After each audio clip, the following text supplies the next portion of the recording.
Welcome to the 13th episode of QB Talk.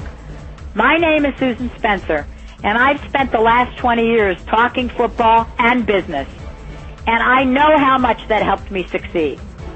What about you? Are you stuck in a rut?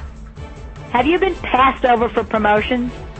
Do you think men in your office are getting noticed, but you're not? Think about it. When all males talk about at work after a Sunday game, football game, would you be included if you could talk football? Would you get noticed if you could talk football? Invest only 1 hour to find out by listening to my audios.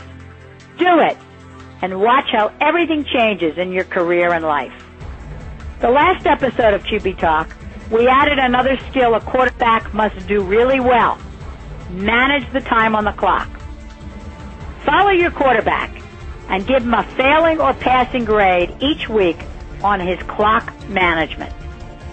Here are a few more things to help you talk QB Talk so you will know what's happening. When one of the refs throws a yellow flag on the field, that means a foul has been committed. Watch your quarterback's body language, and that will tell you who committed the foul, his team or the other team. If the quarterback acts really mad, you will know it's a big penalty against his team. Don't forget the quarterback has only 40 seconds to make sure the center snaps the ball to start a new play. If that doesn't happen and 40 seconds on the official time clock are gone, the quarterback is charged with a delay of game penalty. His team loses 5 yards, and no quarterback wants to give up yards he worked so hard to get. Keep track of how many delay of game penalties your QB gets during a game. If he gets a lot of them, he's not a very good quarterback. The referee also lets each team know when only 2 minutes are left before the end of the first half and 2 minutes left before the end of the game. See if you can spot the 2-minute warning when you are watching the quarterback and time is running out. Our final play that you will see when the clock is winding down at the end of the game might be something that you've never seen before. If your quarterback's team has just scored a touchdown or field goal, but is still losing the game and there's very little time left, you won't miss this. The team's kicker tees up the ball, but instead of kicking the ball to the other team, as he normally does after points are scored, he kicks what's called an onside kick. An onside kick starts out the same as any other kickoff. It actually is like a fake out because they try to fake him out.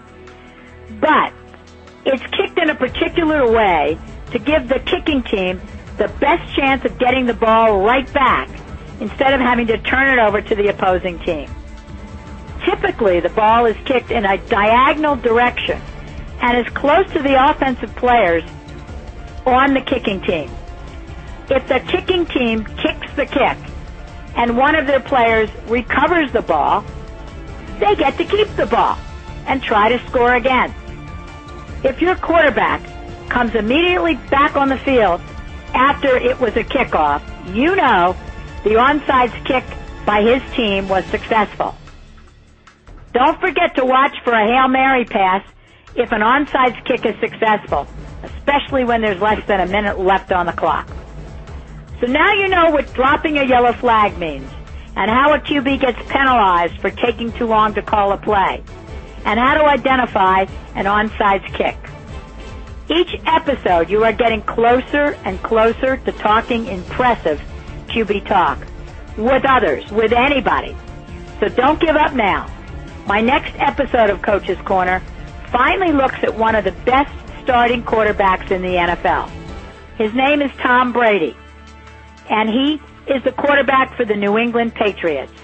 Oh, and by the way, he's also great looking. We will rate him as a quarterback and as a hunk.